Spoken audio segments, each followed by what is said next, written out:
Hey everyone, and welcome back to Millennial Mind. I'm so excited to tell you that I've got a new summer series with a very special guest and one that you all loved when she came on my podcast. Every week, I'm trying to make this podcast better for you, and I only ask for one small, tiny little favor from all of you, which is to press the subscribe or follow button wherever you're watching this. I'm so excited to introduce you to this very special series, so let's get into it. Shivani. Rhona. Welcome to another episode of Thursday Thoughts on Millennial Mind. I love doing that introduction because I'm literally a guest here and I'm not a permanent resident. However, this topic today is something that I think a lot of people are going to relate to. I know that we've had conversations and it's about infidelity and relationships as a whole, but mainly about that and whether infidelity is okay or not okay. It's absolutely not okay. We're not debating that. Come on.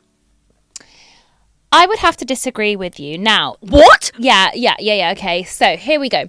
First of all, I want to ask you a question. I think that you're making this a very black and white issue. Sorry. By the way, caveat to our audience, when we've been having our debates, we're not necessarily representing our own thoughts, but we're trying to give a measured argument and a fair debate to both sides because we do believe that both sides exist. Exactly. Yeah, but just before I just continue this conversation with you, are you saying you actually genuinely you don't believe that infidelity is wrong?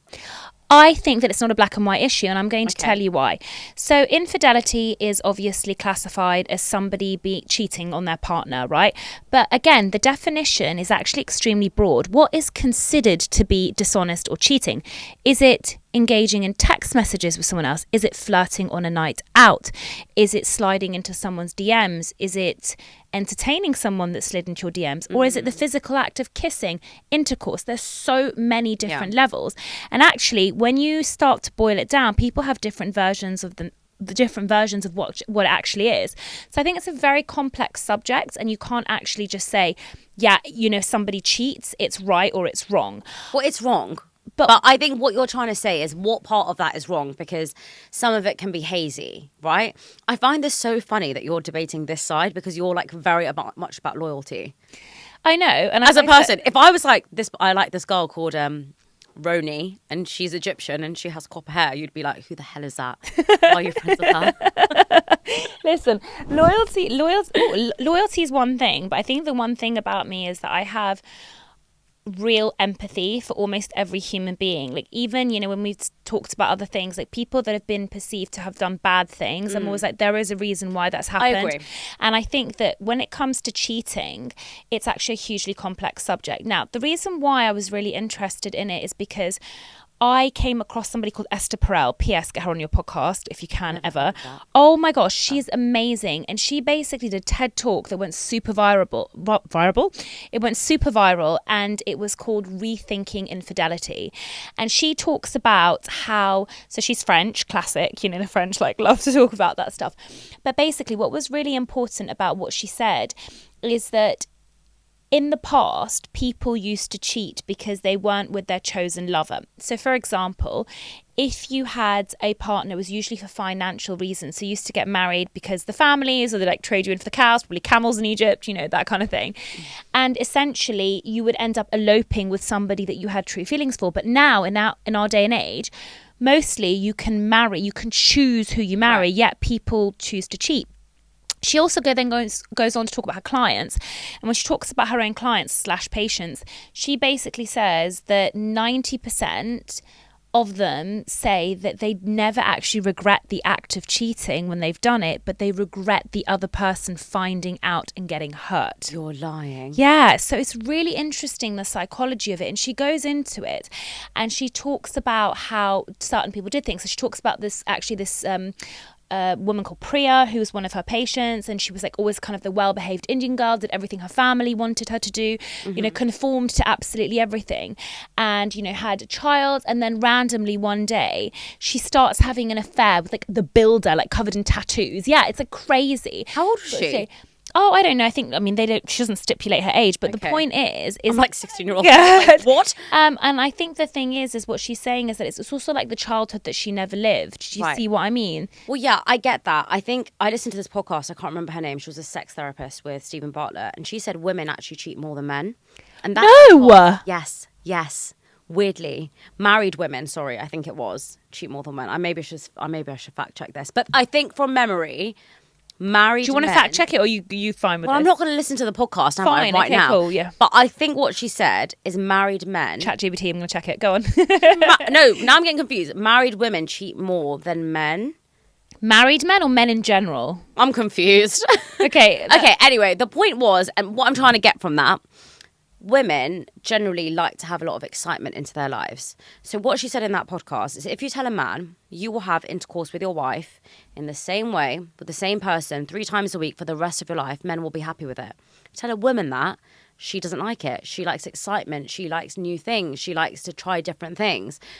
And that was really interesting, actually really similar to what you sent me about the ADHD meme the other day, is that men like routine, but women don't. They think they like routine, but actually they don't. Disagree.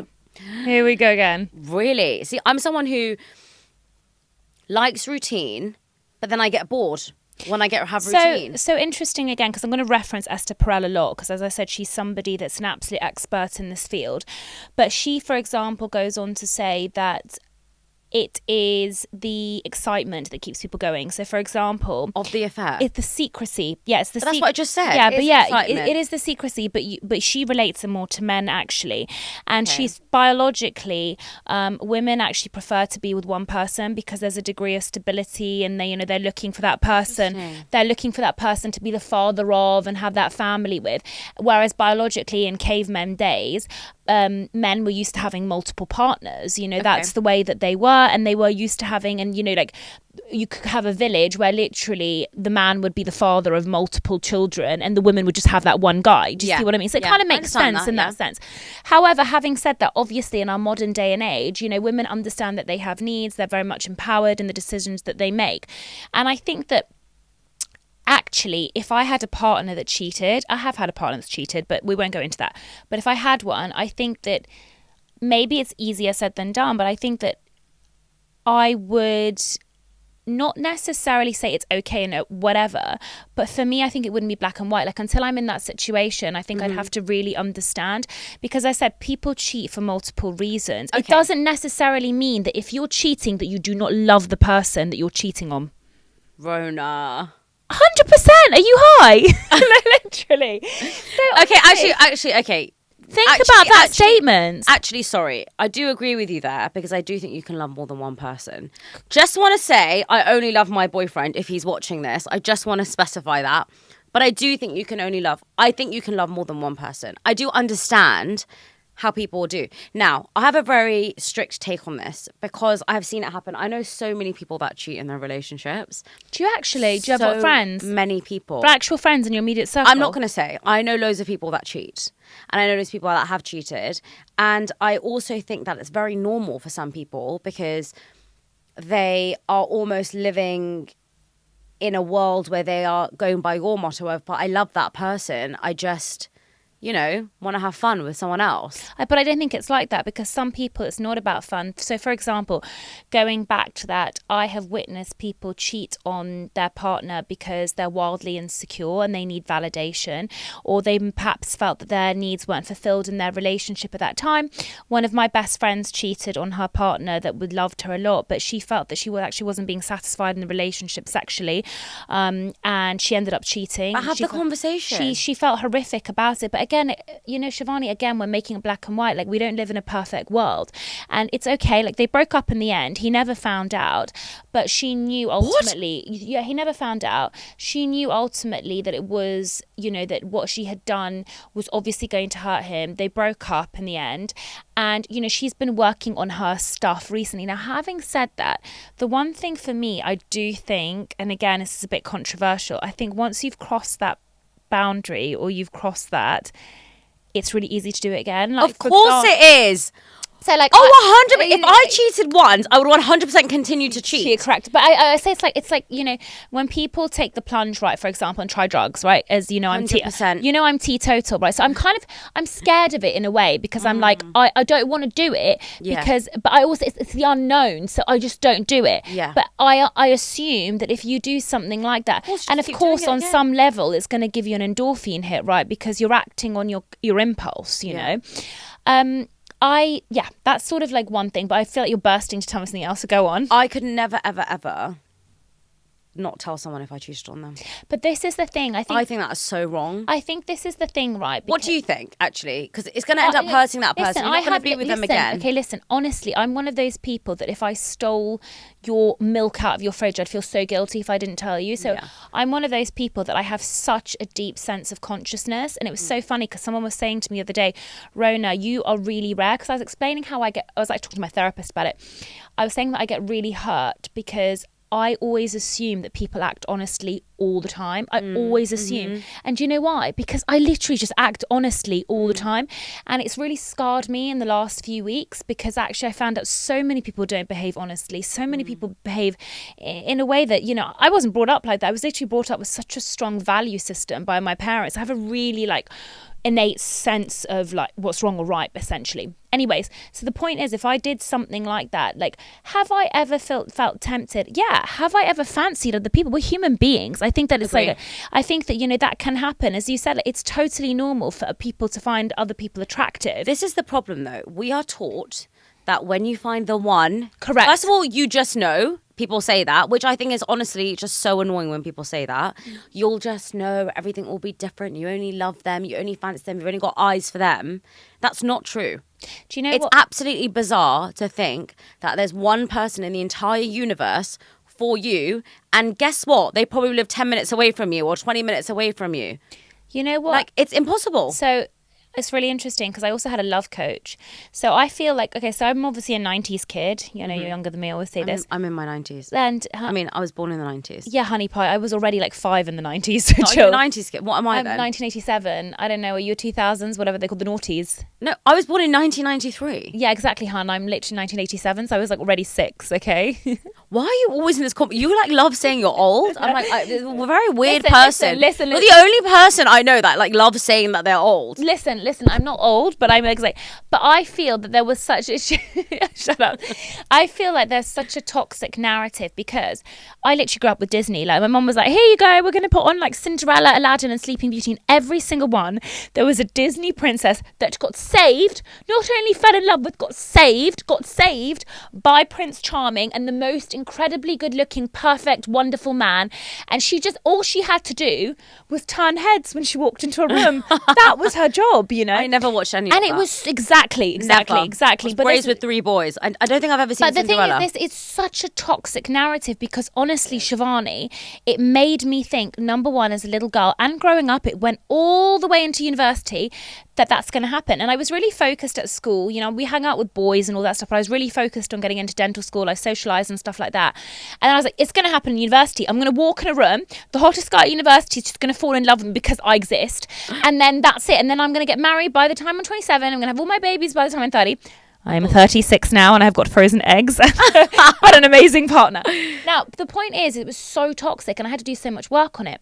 I had a love coach that I worked with for many years. No, that's a lie. I worked with her for years. She's incredible. Why did you have a love coach? I had a love coach because I was so confused by toxic narrative that was in the media and stuff that I was seeing online. And I was like, I also get anxiety and I was like, is it my gut or is it just anxiety? Because it's just churning in there and I'm not sure what that is. And I listened to a few of her podcasts and I was like, oh my God, I resonate with everything. She had something, she was called the Anxious Love Coach. Okay. And she talked about like her own situations and how, you know, whenever she was like in healthy relationships, she questioned things, but, you know, talked about her own traumas and stuff. So anyways, I started working with her for a year.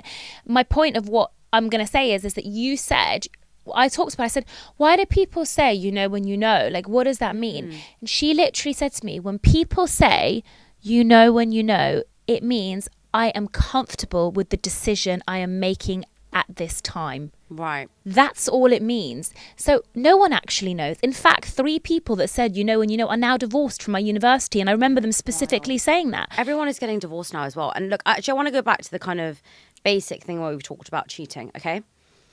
So there's multiple types of cheating, I think. And I think that you know when you meet someone and you fancy them and they fancy you. Do you agree? Agree. 100%. And it happens. It happens all even the time. when you're in a relationship. All the time, you can walk into a room and there can be chemistry between you and Bob. We're just going to talk about Bob. We're both heterosexual, so I'm going to talk about Bob. Yeah. There's been times I've walked into a room, I've met someone like Bob and we have chemistry. And then Bob has said, it'd be really great to meet up for coffee. And in that moment, I have two choices. To go or not to go. To go or to not to go. Now, you'll speak to someone and they'll say, oh, it's so innocent, you know. But you in your heart know that you have chemistry with this guy. So I don't think you should go. And I wouldn't go. So I think that, again, like in a way that could be deemed as emotional cheating. But also at the same time, you might argue and say, oh, actually, I'm going to go for this coffee because I'm really confused right now.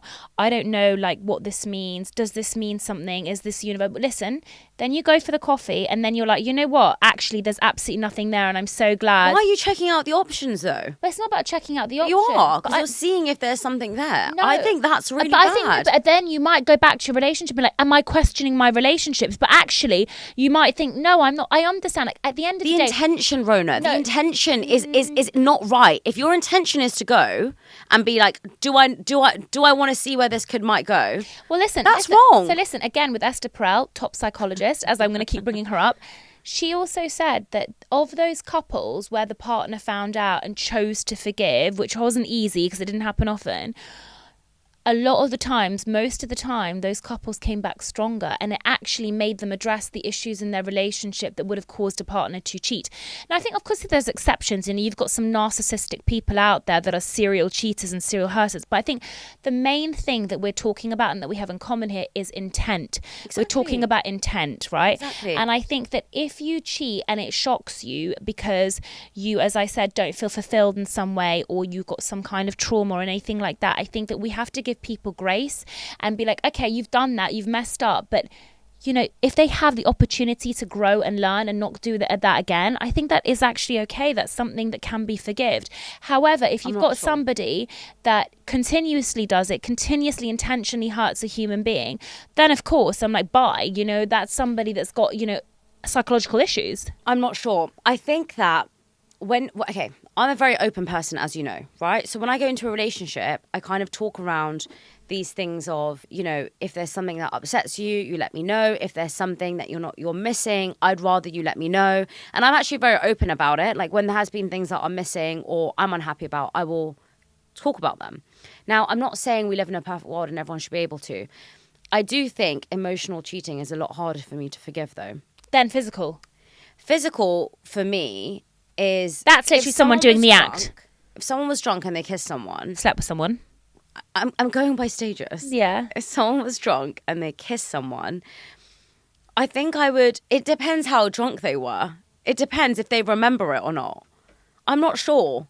But if they slept with someone, that's actually like a physical act that you have to be like conscious in your mind. And I remember my ex-boyfriend saying this to me at the time actually and said... But some people get so drunk they don't actually remember what they do. Yeah, I can't believe that. But I feel, my ex-boyfriend said this to me. He said, even if you're so drunk you don't remember it the next day, in that moment you know what you're doing. In that moment you know you have a girlfriend. Does that make sense? I don't know because I've never been in that situation, but I've heard, like, I do know some people that get so wasted trash they don't like have any memory. I've never really had that, but I do think that you know in that moment that you know what you're doing something wrong, and I think the emotional cheating, that would upset me the most. Because I think the thing that I value in a relationship so much is like friendship and like truth and alignment. And when I found out that people have lied to me, that's upset me more than anything. Yeah. And I feel more hurt by that. Even when a friend has lied to me, I felt more upset by that than I think I would if someone was like, I drunkenly kissed someone. I mean, I just don't know how I'd react. I remember actually one of my boyfriends did cheat on me. It's quite a funny story actually. I knew he was going to cheat. I said it before. I was like, this guy is just... We were in school. We were very young. And I was like, he's obviously going to cheat. And I also like saw pictures of him at uni with this other girl. It's like, oh, there's such inappropriate photos. He's obviously going to cheat. Came to my uni, drove to me and was like, I cheated. And I was like, bloody hell, shock, horror. I forgave him. And then 3 days later, I remember distinctively sitting in a lecture hall and looking at the lecture and thinking, what am I doing? Why would I be with you? And then I called it off and it was done. And, you know, that was it. It wasn't like a traumatic thing for me. But I do think that when you're younger, I mean, it doesn't really matter, does it? When you're older, Rhona, and you're married and you have children, if you cheat... But people do it all the time. This is my point. And this goes on to my next point, is some people are actually okay with having an open relationship like that, where they don't see it as cheating. They just see it as, look, we don't believe in monogamy. We're not going to be with one person for the rest of our life. And I don't mind my partner going out with other people. And I think, do you really think we should be with one person for the rest of our lives? Well, let's back up a little bit here. So actually, it found, again, Esther Perel found out, I keep referencing her here, she should definitely come on your podcast. Yeah. She found out as well that even in open relationships, there's a degree of deceit. And although it's an open relationship, but ultimately there is still that thing going on, which feels like that people on some level feel like you can't be completely free. So like within that open relationship, there's that degree of like jealousy and this and that. So it's really interesting. I know several people that have tried open relationships. Now they've said that they thought it would work in practice and doesn't actually work. And I think it's because ultimately they do get attached to one person. Really? And and some of them that have worked, they actually just don't even want to know about it. Like there's a sort of like agreement. And actually somebody that's a really good friend of mine, he was in an open relationship with someone for many years, and they kept going back to each other, and then eventually she's like, I kind of want a kids and family, so like I'm kind of out of this whole thing. And he actually decided to commit to her. Right. So I think it's a hugely complex thing. And again, like I don't think it's for me just because I'm actually not a jealous person at all, but I just think I couldn't be bothered. Like, honestly, I'm so tired. Very jealous. I'm I sorry. would Like, hate to be in an open relationship. can I just say it also, would kill me. But also, like for us, Shivani, let's be honest, a monogamous relationship is really time efficient. Like we don't have time to literally be, it's so. Where would I even find someone? I never go anywhere. Yeah, I don't know where I would find someone in so, the studio. Imagine having to text multiple people. Like we're so time efficient. Do you know what I mean? No. But on that, I had a point. What was I going to say? Oh no, we were talking about. This is what I wanted to tell you. Yeah. Okay, open relationships. Have you watched that program on Channel 4 called The Swingers? No. So funny. So Shall I watch it? Stay with my friend Vicky in London when she was staying in this hotel. 11 o'clock at night, we're just chatting at the TV on in the background. The Swingers comes on, and it's a program of these married couples. Hotel, I don't know where it is, and there's just a room where everyone just has sex with each other. And then it's really interesting in that because, I don't mean to laugh, it's really interesting in that because there's couples who are like, they don't want to be with me, so then I feel really rubbish. This girl doesn't want to sleep with me. She's telling her husband, like, I'm so sad this girl don't want to sleep with me. And now I feel really like body conscious. And you know how you just said that there's so many layers of complexity? It's not just about being in an open relationship. It's actually, then you have that added relationship pressure of, oh my God, this person doesn't like me and this person doesn't like me and this couple doesn't like us together. And so I'll do my own thing with this person. And it's very, very, very strange. So, but I couldn't do it. I wish I could be open-minded. So this is actually going to make you laugh so much. I went to my friend's wedding in France, like the most extravagant, beautiful wedding last year. And there was one of her guests there, and he was taking loads of photos, and he was really obsessed with taking photos of me. But then my boyfriend had a bit of a man crush on him because he was like dressed really nicely. No, don't worry, it's not going in the direction that you think. I was like, sorry. So anyways, they were like having a bit of a bond. Anyways, the dude then like follows me on Instagram, the photographer guest person, and I was like, okay, cool. And then he was like, oh, I took these photos, like, yeah, okay, cool. And then he kept like inviting me to like his parties, and I was like, this is so weird. Anyway, then he randomly was like, oh, you should come to Venice, yada yada. I was going to Venice Festival anyways because my friend Sarita is from Venetian, and she invited us to Venice Festival, her husband, my boyfriend, and my girlfriend. We went to this hotel, then we went to this amazing, we ended up like getting invited to the after party in the hotel. Venice Festival is literally like Eyes Wide Shut. You know that film with Nicole Kidman? Yeah. It's all the masks, it's all like amazing. So anyways, the point is that all of a sudden we realised things were turning like really like weird.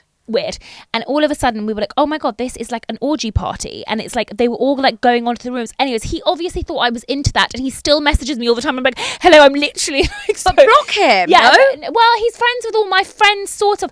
But anyways, it's really funny because he has a wife, right? So him and his wife organise these parties together, and they have kids. Anyway, what? The point is, each to their own, right? Yeah, and each to their own. Each to their own. But I think the thing is, in my view, I just think it's not a black and white issue. I think that people are complex. I think people cheat for a number of reasons. I think we've both agreed it's intent. No, Rhona. People cheat for a number of reasons, of course, but where's the bloody line? Yeah. Have boundaries. State your problems. But listen, let them say what you're unhappy with. Let them work through it, because maybe they need to work through it. As in, like, maybe it will make... Would you forgive your boyfriend if he cheated on you? I think it depends on the circumstance. Oh, Rhona, I'm so stressed. I've just been so busy and you've been at work all the time, so I cheated on you. Forgive him? Babes, it doesn't work like that.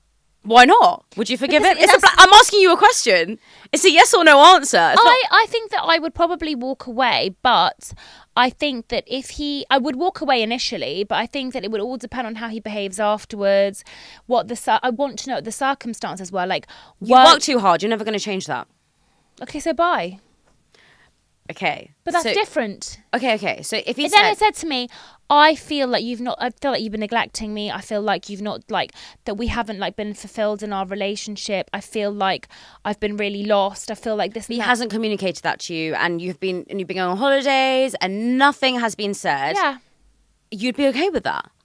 I have to be in a situation, Shivani. But what I'm trying to say is I'm not going to rule it out. I have to be in a situation. See? She's always trying to... No. I have to be in a situation. And also, by the by, we're not going to mention any names. We know lots of couples on social media, very open couples. And infidelity has been a thing in their relationship. And it's really goddamn sad because they have such a public profile. Yeah. And people scrutinise. First of all, it's really sad because people blame the woman. Some people are like, she must not be giving him sex, she must not be doing this, she must be not doing that, and I'm like, hate that. Number two, they are like, why hasn't she left him? Yeah, again, that's really sad. Yeah, but babe, it's not black and white. Like, I agree. I think that's sad that people make that decision for that person. What I'm saying is that I think for me personally, you have to communicate those issues. If I don't solve them, then fair enough if you do an act and kind of show me that you're really serious about it. Does that make sense?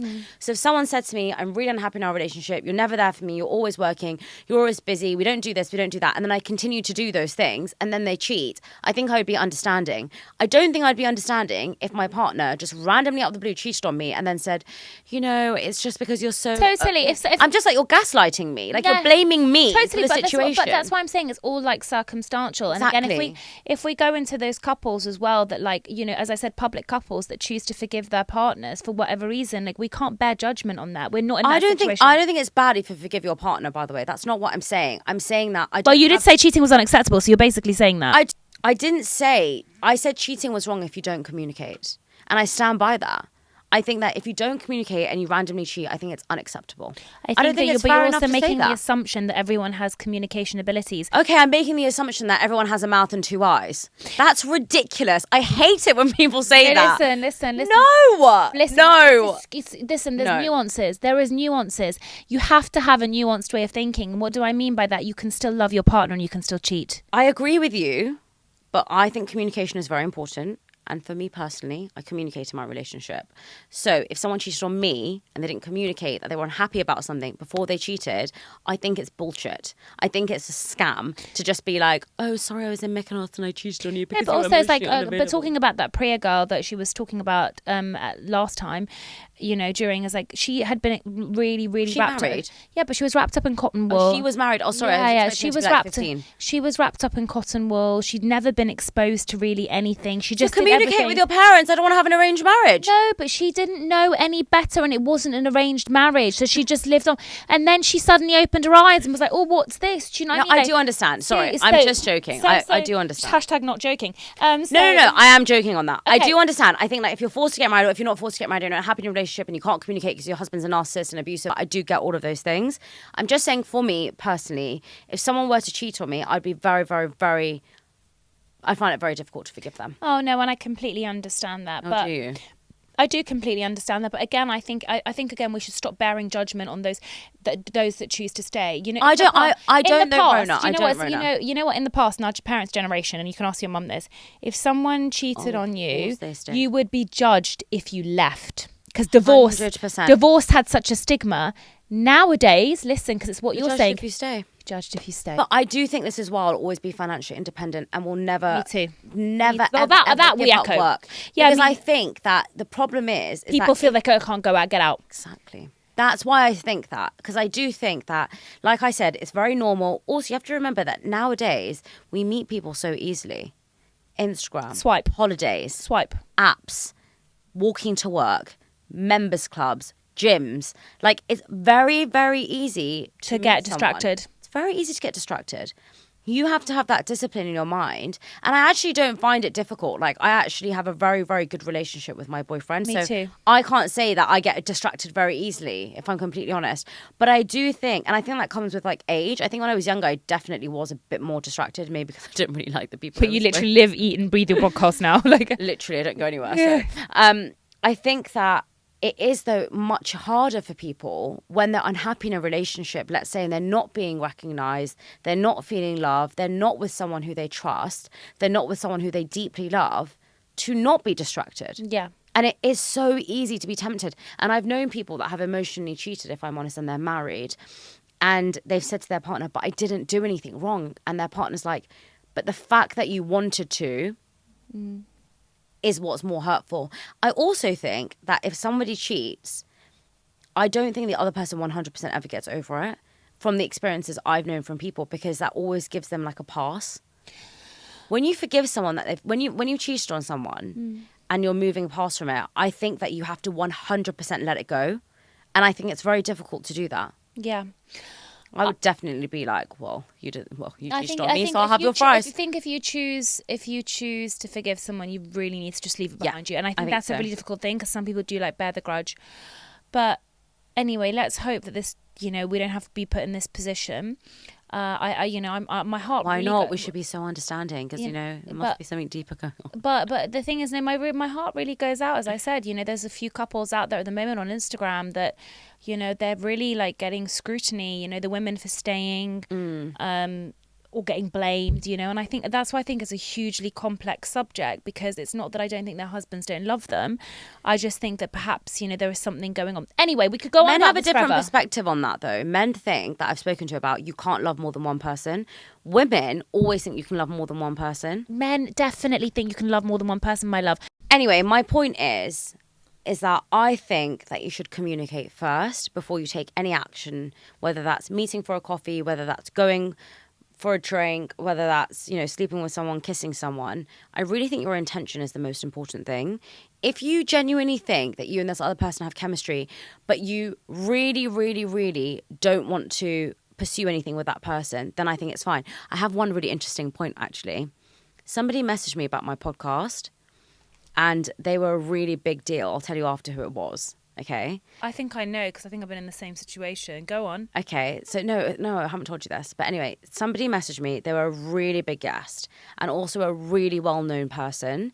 And they messaged me and they said, hey, long message, when are we going to go on a date? And I said, look, I have a boyfriend. And I was with my boyfriend at the time that he messaged me. And I said to my boyfriend, should I reply? Because it's like a huge person. And this was like a year and a half ago. He's engaged now. It's quite funny. Got engaged and married off very quickly. So clearly was just looking for a wife.